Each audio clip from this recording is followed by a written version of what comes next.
Hello guys, welcome dito sa aking channel.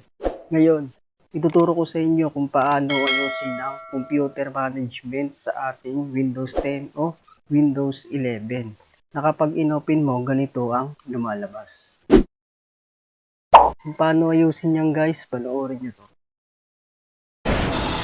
Seen you was struggle right from the start. Taught me so many lessons. How not to mess with broken hearts. So many questions. When this began, we was the perfect match.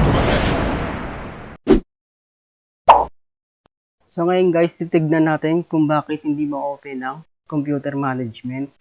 Punta tayo dito sa documents, tapos this PC at management. Kung makikita mo dito guys, ganito ang lumalabas. Tignan natin dito. Para maayos yan, punta tayo dito sa documents. Tapos, drive C. At hanapin natin dito ang Windows. At pagkatapos, System 32.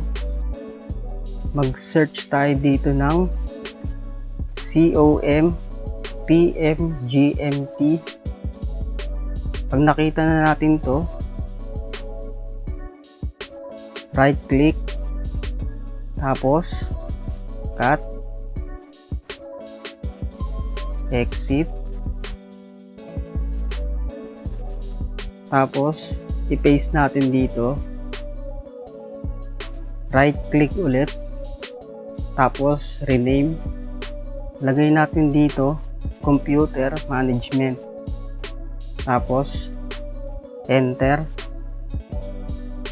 right click ulit, tapos cut.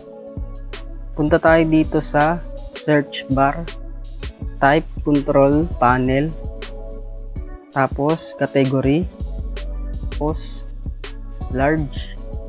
May makikita ka ditong administrative tools. Dito natin i-paste, tapos continue. Kung makikita nyo dito guys, nandito na yung computer management. Ngayon, exit na natin. So ngayon guys, susubukan natin i-open ang computer management. Right click natin, tapos management. Kung makikita nyo dito guys, okay na ang computer management natin. Now open na siya. So pwede na natin gamitin ang computer management natin.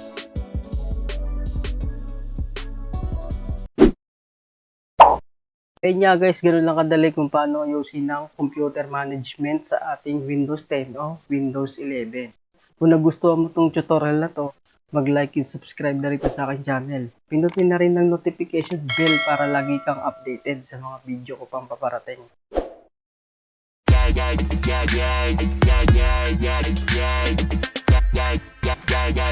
Yeah.